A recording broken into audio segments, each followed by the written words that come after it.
Despite having a history of creating some of the quickest, fastest and most extreme performance vehicles the world has ever seen, there are only a handful of real supercars that bear the Porsche crest. Modern 911 turbos, GTBs and GT2s unquestionably have supercar-level performance, but they have more in common with ultra-high performance sports cars than supercars in terms of their whole attitude. Officially, the 959, the Carrera GT, and most recently the powerful Porsche 918 Spyder are the only three pedestals in Porsche's pantheon of supercars. So what makes the Porsche 918 Spyder special from the rest? What kind of features and comfortability does it come with? The 918 Spyder ranks among the most cutting-edge, technologically advanced cars the German carmaker has ever made, much like the 959 did in the late 1980s. The 918 Spyder, which was initially shown as a concept vehicle in 2010 and went on sale for the 2013 model year, is regarded as the first hybrid hypercar and is partly responsible for the current wave of high-performance hybridization that is now sweeping the industry.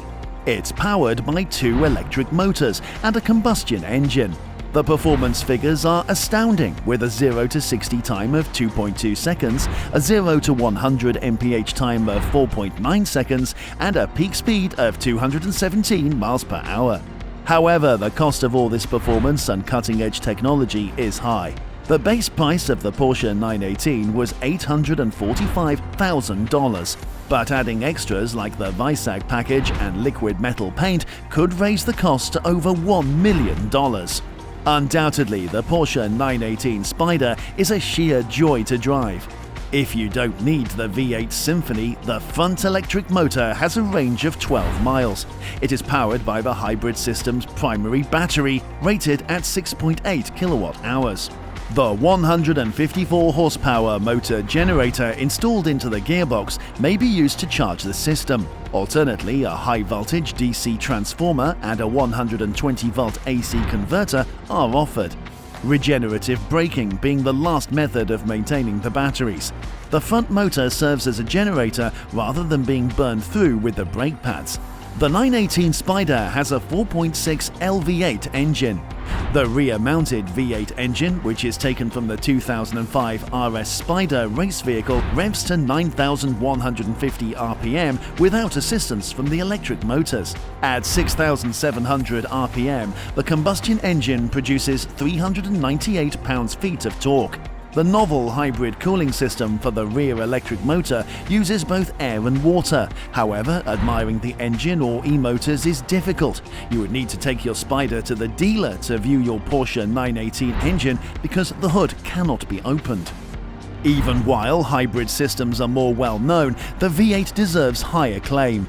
Porsche revived a racing engine that was created in 2005. It uses a flat plane crankshaft in addition to having the firing sequence reversed. The exhaust rockets upward from the engine valley and into the mufflers as the intake charge comes from the outboard side. There are no belts to tear because the accessories are crank-driven. For improved weight distribution, Porsche designers had to put the 918 gearbox upside down on the Porsche 918 Spyder due to the engine's low mounting position. The electric motor on the front axle only has one gear, but the rear motor is coupled to a 7-speed PDK dual clutch. To everyone's surprise, the gear selector is a little lever situated just to the right of the steering wheel. The 918 Spyder only has rear-wheel drive until it reaches high speed above 164 miles per hour. In order to prevent over-revving, a decoupler disconnects the front electric motor.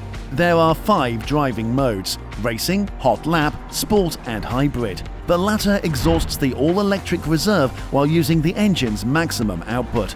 The electric motors that power the automobile in between gear changes are the system's greatest strength. It goes without saying that the 918 has devastating acceleration in any situation. Since it has very high horsepower, the Porsche 918 Spyder requires a high-performance braking system. That's why Porsche created the Porsche ceramic composite brakes on the 918 Spyder.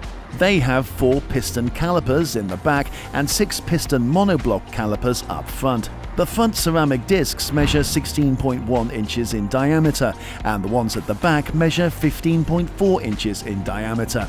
The Porsche 918 Spyder specifies that the brakes retain most energy that would otherwise be lost as heat when braking.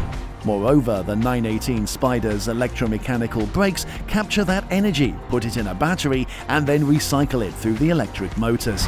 Additionally, regular driving and gentle braking won't even activate the hydraulic system, since when the brake pedal is depressed, both electric motors turn into generators.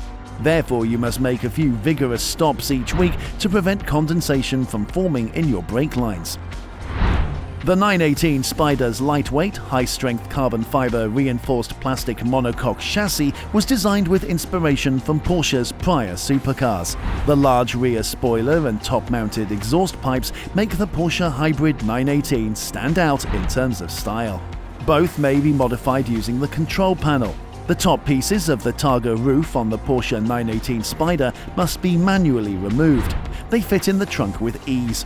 The acid green brake calipers of the 918 Spyder are another distinguishing aspect of its external appearance. To maintain stylistic coherence, Porsche decided to add highlights in the same hue to the carbon bucket seats, seatbelts, and steering wheel. Beautiful magnesium wheels and additional exposed carbon fiber are included with the Weissach package.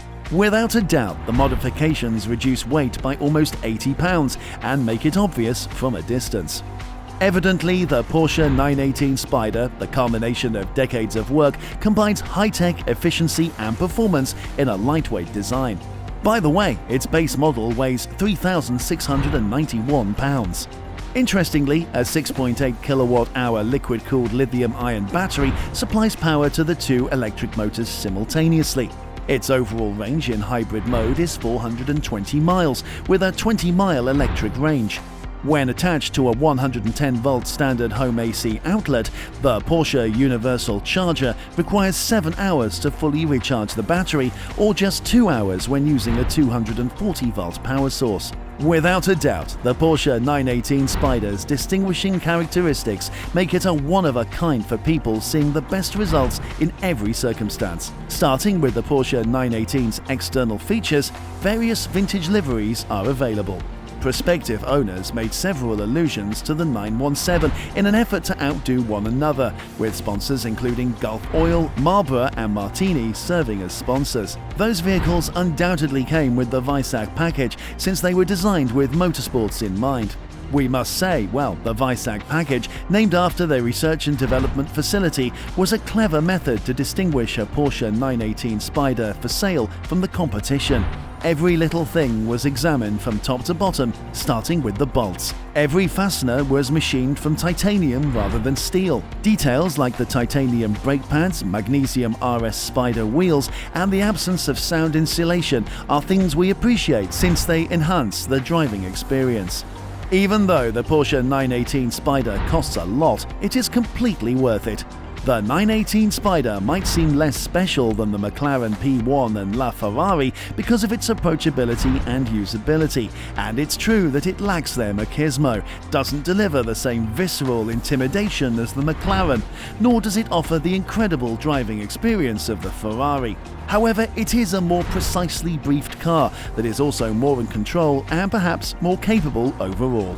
Well, it represents a stride towards the future and is currently very probably the most comprehensive hypercar ever. Anyway, what do you think of the Porsche 918 Spyder? Which of its features intrigued you the most? That's all from this video. See you in the next one.